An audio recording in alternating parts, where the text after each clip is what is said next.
कृष्णपाल जी को देख रहा था कितना धैर्य है, मैं निगेटिव बोलता जा रहा था, कृष्णपाल जी पॉजिटिव बोलते जा रहे थे और बहुत देर बाद झगड़ाए, कहा पकड़ के आप निगेटिव नहीं सोचते। हाँ मैं निगेटिव सोचता हूँ, आप मुझे पॉजिटिव करके दिखाएं। तो उन्होंने मुझे लास्ट तक जाते जाते पॉजिटिव करके दिखाया। तो कृष्णपाल जी से और एक देशपाल जी हैं, बागपत के पास में गाँव पड़ता है शीर्षक, वहाँ के रहने वाले हैं, गैग में अफसर। वो लोग समाज के लिए कुछ कर रहे हैं, कैराना क्षेत्र में कुछ कर रहे हैं और ये समझो शामली में उन्होंने अभियान चलाया। पिछले साल भी शायद जो यूट्यूब देखते हैं या फेसबुक देखते हैं उसको उनका प्रोग्राम आया है, बहुत अच्छा लग रहा था। उन्होंने हमसे बात की, उस दिन यहाँ पे बात हुई, भाई साहब आपके सामने ही बात की तो फेसबुक देखते हम लोग। उसके बाद में रात हमारी बात शुरू हो गई और रात बात शुरू हुई थी 9 बजे और 1 बजे बात कर दी।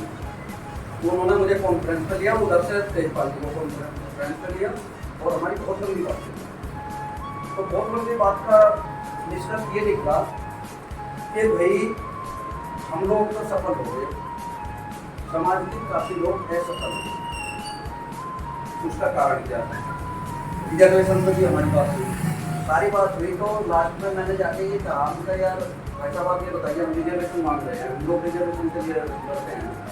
रिजर्वेशन से पहले तो कोई और चीज़ जरूरी चीज़ है, रिजर्वेशन तो 28% का हमारे पास में कहने के क्या जरूरी है ना, रिजर्वेशन से जरूरी है एजुकेशन। आप एजुकेशन से मुझे ये कहने के भाई साहब बिल्कुल आप सही बोल रहे हैं और इसी मुद्दे पर हम बात करना चाहेंगे। तो आज का जो भाई साहब हमारा एजेंडा है, अब आपका नंबर आ गया, हमारा एजेंडा ये है कि हम अपने समाज में शिक्षा का स्तर बच्चों का कैसे बेहतर बना सकते हैं। सब लोग अपना ध्यान से सुन लो, उसी पे आपको बोलना है। हमें केवल समाज की शिक्षा पे बोलना है, राजनीति से हमारा कोई मतलब नहीं होता। ये माइंड में कब हर आदमी को बोलना है, बोलना मेन मुद्दा हमारा फोकस क्या है। जो गरीब का बच्चा है, बहुत अच्छा है पढ़ने में, सुविधा नहीं है और सुविधा कम है, मोटिवेशन नहीं है। इसी पे आप मुद्दे पर बात करेंगे। अब आपका धन्यवाद यहाँ सभी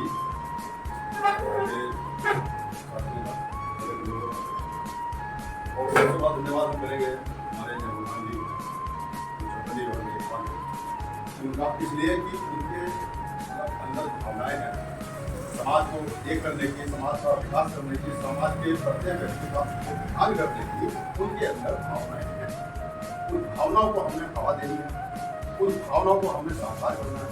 तो कैसे करना है, ये प्रत्येक आदमी को और प्रत्येक आदमी का छोटी सी एक मीटिंग लेनी है, बहुत बड़ी मीटिंग, क्योंकि बाबू जी भी लगभग सैकड़ों लोगों को जानते होंगे, भाई साहब अर्जुन जी हमारे सैकड़ों लोगों को जानते होंगे, भाई साहब भी सैकड़ों को जानते होंगे, आपके सैकड़ों को जानते हो। तो हमारी मीटिंग छोटी नहीं, मेरी बात गलत नहीं है, हमारी मीटिंग को छोटी तो हुई ना, तो हमारी मीटिंग तो बड़ी है। एक आदमी अगर 10 को समझाएगा तो 10 आदमी को समझा सकते हैं आराम, तो हमारी चैन शुरू हो जाएगी। तो हमने चैन के हिसाब से काम करना। शिक्षा, शिक्षित हमारा समाज कैसे हो, हमारा उसमें क्या सहयोग हो, हम उसमें क्या सहयोग कर सकें, इस चीज पे चिंतन विचार करना।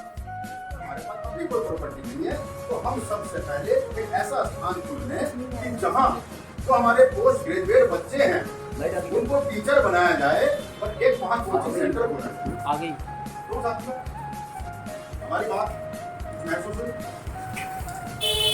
एक कोचिंग सेंटर खोला जाए अपने समाज के बच्चों को, अपने समाज के बच्चों को, और अपने समाज के बच्चे जो हाई क्वालिफाइड हैं, जो अभी टीचिंग कर रहे हैं, जो अभी पढ़ ही रहे हैं, उनको पढ़ाने की जिम्मेदारी दी जाए वहाँ। तो मैं समझता हूँ कि जो हर गरीब का बच्चे को ट्यूशन में 2000, 3000, 4000 खर्च करना है, तो वो शायद हो सकता है वहाँ कोचिंग ले ले, उस कोचिंग से उसकी प्रगति हो जाए। मेरी बात तो सुझाव मतलब देर अपना सुझाव है, व्यक्तिगत सुझाव है, सबका नहीं, सबके लिए ठोका जाता है, व्यक्तिगत सुझाव है। क्योंकि हम अभी वो हॉस्टल के लिए बहुत पैसा इकट्ठा करने की कोशिश करेंगे, उससे पहले शिक्षा को बहुत जल्द सुधारने के लिए एक छोटा सा कार्यक्रम ये हो जाए, उसका एक ऐड हो जाए कि भैया समाज के बच्चे, समाज के बच्चों लोअर क्लास के बच्चों को ट्यूशन देंगे जिससे वो भी हाई क्वालिफाइड हो जाए। उनके जिन पे 2000, 3000, 4000 रुपये का देने की फीस नहीं है उन बच्चों की बात। मेरी बात सही है गलत? कौन इंग्लिश पढ़ाएगा, कौन साइंस पढ़ाएगा, कौन ये पढ़ाएगा, कौन वो पढ़ाएगा, वो चीजें छाट ले जाए और वो बच्चे वहाँ टीचर बन के जाए। और हमारे समाज के बच्चे हैं वो बच्चे वहाँ पे स्टूडेंट बन गए। तो मैं समझता हूँ कि हमारा आधा कार्यक्रम तो ये शुरू हो जाएगा। आधा कार्यक्रम शुरू हो जाएगा ना यहाँ से। अब जब हमारा आधा कार्यक्रम यहाँ से शुरू हो जाएगा, रह जाएगा हमारा आधा। जब हम आधे को लेके चलेंगे तो हम ऐसा तो है नहीं कि बीच उसको छोड़ देंगे, उठेगा नहीं। तो हमारी भावनाएं बहुत अच्छी हैं। सहारनपुर एक बहुत छोटा था, बहुत छोटा। कब? सहारनपुर एक छोटा सा जिला है, छोटा सा शहर है। वो कब है छोटा? जब हमारे और आपके विचार आपस में एक। सहारनपुर बहुत बड़ा है। वो कब? जब हमारे आपके विचार एक नहीं।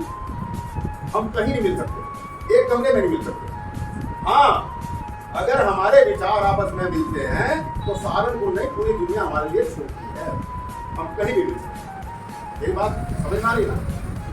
सामाजिक तौर पर सबसे बड़ी बात गाँव की है। हम तो यहाँ पे बैठ गए, घर बना लिया बैठ गया, आराम से आ गए। हम सब यहाँ थोड़े अपने बच्चों को भेज रहे, बड़े सब स्कूल भेजे, वो छुट्टी दे रहे हैं, लेकिन वो नहीं कर पा रहे। समाज केवल चीज़ पर ध्यान नहीं देते। वो गाँव तक गाँव के बच्चों को यहाँ तक लाएं, यहाँ तक आवेंगे तो हम बैठेंगे, नहीं तो हम कहीं नहीं बैठेंगे। इस समाज में सबसे बड़ी कमी यही है कि जोड़ होता है काम को हम चला नहीं पाते। आज हमने जोड़ दिया, 10 मीटिंग करेंगे, 10 मीटिंग के बाद हम साथ रोक टूट जाएंगे, जितने टूट जाएंगे चल गया 500 रुपये देने पड़ेंगे या 1000 रुपये देने पड़ेंगे। ये नहीं देख रहे हम क्या कर रहे हैं, फिर इसको बढ़ा रहे इसको बढ़ा रहे। भाई कहीं भी एक बच्चा हमारा गाँव से निकल कर आ जाएगा तो वहाँ नाम तो होगा, हमारे समाज के बच्चे हम संख्या खड़े हो जाएंगे।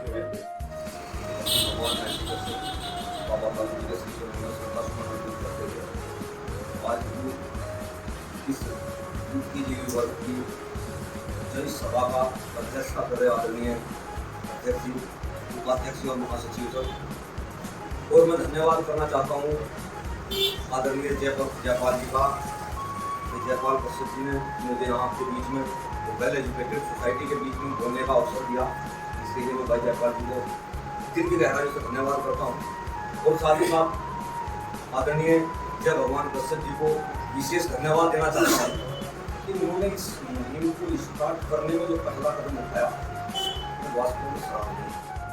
इस मीटिंग में जो मुद्दा आदरणीय जय भगवान जी ने उठाया है तो इस समाज हम लोग ज़्यादा प्रयास करेंगे तो नागपुर या तलेटी या देवबंद जैसे छोटे जो कॉन्वेंट स्कूल चले हुए हैं उनमें अपने बच्चों को भेज सकते हैं। 10 रुपये माँ बाप खर्च कर सकते हैं स्कूल में पढ़ने के लिए। बच्चा जाएगा, मेहनत उसको करनी पड़ेगी, उसे पढ़ाने के लिए टीचर को मेहनत करनी पड़ेगी। और वहाँ जो एजुकेशन सिस्टम है वो बिका हुआ सिस्टम है। वहाँ केवल वो फीस ही है और फीस के नाम पर वो चाहे आप उसे फर्स्ट डिग्री लिखवा लो, चाहे आप सेकेंड लिखवा लो, जो नंबर चाहो लिखवा लो। तो ऐसे स्कूल में पढ़ने के बाद हमारे बच्चे कामयाब नहीं हो सकते। इसके लिए हम लोग जो है अगर छोटे बच्चों को पढ़ा करके, ट्यूशन पढ़ा करके 3-तीसरी क्लास से अगर हम पढ़ते हैं और 5वीं तक हम उनको गाइड करते हैं और 5वीं में आने के बाद उनको नवोदय जैसी संस्था में भेजने का हम काम करते हैं तो शायद इससे बड़ी मदद समाज की कुछ हो नहीं सकती। वो बच्चा नवोदय में जब जाएगा तो कम से कम 10 साल के लिए या 8 साल के लिए माँ बाप की टेंशन से मुक्त हो जाएगा, अच्छी शिक्षा में दाखिल हो जाएगा। दूसरी बात, उस गरीब परिवार को वो 8-10 साल ऐसे मिल जाएंगे कि उस बच्चे के जूते से लेकर के सिर के बाल तक देखने की जरूरत नहीं है। वहाँ पर सारी चीजें सरकार की तरफ से उपलब्ध है। तो उसको वो जो 8-10 साल का समय मिल जाएगा उसमें वो अपनी आर्थिक स्थिति मजबूत कर लेगा और 12वीं से निकलने के बाद अच्छी कोचिंग की व्यवस्था भी वो कर सकते हैं उनकी। और जब अच्छी कोचिंग की व्यवस्था होगी जरूर आपके बच्चे कामयाब। और इस सब सिस्टम को यदि आप डिस्ट्रिक्ट लेवल से स्टार्ट करें तो मैं आप लोगों से निवेदन करूंगा कि यहाँ पर आज एक संस्था का नाम विकसित किया जाए और उस संस्था के माध्यम से चाहे आप 2 गांव पकड़ के चलें, शुरुआत वहाँ से कर लें, 2 गांव पकड़ के चलें, 2 ही गांव के बच्चों को आप शिक्षित करें और जब वो नवोदय में एडजस्ट हो तो उनका सम्मान करने के लिए बड़ी जनसभा का भी आयोजन करें और समाज को ये संदेश जाए कि समाज के पढ़े लिखे लोगों ने, समाज के शिक्षित लोगों ने, समाज के विकसित लोगों ने ये गरीब परिवार के बच्चे नवोदय जैसी संस्थाओं को भेजने का काम किया। तो कहीं ना कहीं मैं समझता हूँ कि भगवान की कृपा तरह आप लोगों को पूजने का काम करता हूँ। मैं समझता हूँ बहुत लंबा में बोल दिया और वक्त का यहाँ बहुत है और मैं अपनी वाणी को यही विराम देता हूँ। मेरे से जो गलत शब्द कहे गए उसके लिए क्षमा प्राप्त करूँ। जय मैं आज की मीटिंग की अध्यक्षता कर रही है हमारे सम्माननीय बाबू और सभी सीनियर्स और आज दिन में फोन आया जय भगवान जी का कि इस तरह का हमारा शिक्षा होने का मीटिंग है। मुझे अच्छा लगा कि पास आज पहली बार कोई ऐसी मीटिंग हुई जो शिक्षा को लेकर समाज में अभी नहीं तो अभी तक जितनी भी तो सबसे पहले तो जो मैं सोचता हूँ कि उन तक पहुँचने के लिए हमें एक एजुकेशनल कमेटी का गठन करना होगा। जो यहाँ पे हम बैठे हैं चाहे 10 आदमी और कंसल्ट कर लें उसमें आपस में बातचीत करके एक एजुकेशनल कमेटी होगी उसी चाहे हमारा भगवान गायसी कश्यप के नाम से हो या किसी अपने और महापुरुष के नाम पर रखें।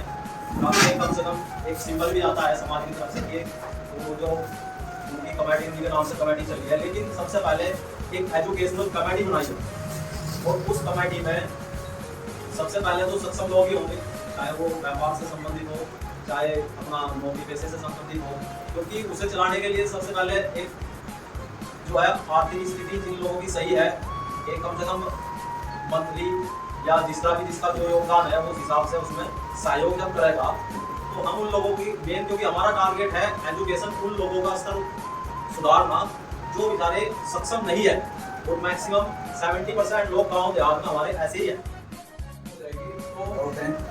बड़ी मतलब अच्छी बात नहीं होगी, पहले से छोटे से और उसके बाद बढ़ती फिर आगे भी जाएगी।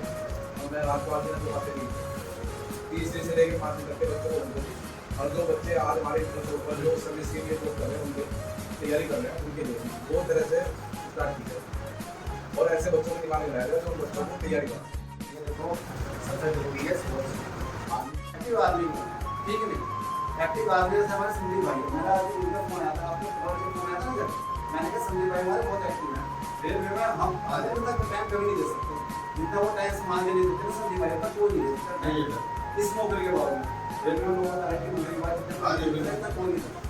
हालांकि ये विचार मेरे विचार से बहुत जगह मिलते नहीं है और इन्होंने मुझे बुलाया नहीं था वहाँ आप बोला ना ठंडे में बुलाया था मुझे लगा मुझे लगता है कि भाई लोग सोचते हैं कि भाई मैं बीजेपी के विचारधारा का हर आदमी हर विचारधारा से वो आदम देखता लोगों का घर जान जाए आप मेरे फादर ने कौन हो मैं क्या तो मैं ये कहना चाहूँगा जैसे हमारा सीनियर ड्राइवर बोले हैं कि सबसे पहले ग्रामीण क्षेत्र में जिनके माँ बाप हैं उनके मन से निकालनी पड़ेगी कि नौकरी पैसे से रिश्वत से नौकरी लगती है, ये बात निकालनी पड़ेगी सबसे पहले, क्योंकि बच्चा जब भी आगे बढ़ेगा जो उसके माँ बाप को समझ में आएगी शिक्षा ही सब कुछ है। शिक्षा वो चीज़ है तो सेठी का वो दूध है जो पिएगा वो बोल रहा है अभी दूसरे तरह का कक्षा बन सकते हैं। तो ये जैसा हमारे पटवारी की बेटी है कितना गाइड करती है देखते हैं उसका काफी मदद। हाँ तो एजुकेशन बच्चों को उसमें गाइड करना चाहिए और पटवारी जी की वो नेक पहल है इसमें एक लिस्ट बनाए हम जो स्वेच्छा से मंथली कुछ डोनेट कर सकते हैं। मतलब ये नहीं कि हम प्रेशर दे उन्हें बहुत से आदमी दिल तो मन ही नहीं कर सकते और उसमें केवल गवर्नमेंट से जो रिटायर्ड है या जो घर की कोच उन्हें बनाओ जो बच्चे देहात में कोई ऐसा फंक्शन अरेंज करो जैसे वो 2 अक्टूबर को वहाँ धर्मशाला वाले करते हैं वहाँ पे जो बच्चे ब्रिलियंट होते हैं होना चाहिए वो उससे थोड़ा सा बच्चों में एक प्रतिस्पर्धा की भावना आती है तो से जब ये सम्मानित हो सके तो मैं क्यों तो ऐसा प्रोग्राम हुए अपने समाज के बच्चे हों और अभी ये हर साल प्रोग्राम होना चाहिए शिक्षित बच्चे जो अच्छे जो हमारे समाज के बच्चे हैं हाँ प्रतिभाशाली बच्चों का सम्मान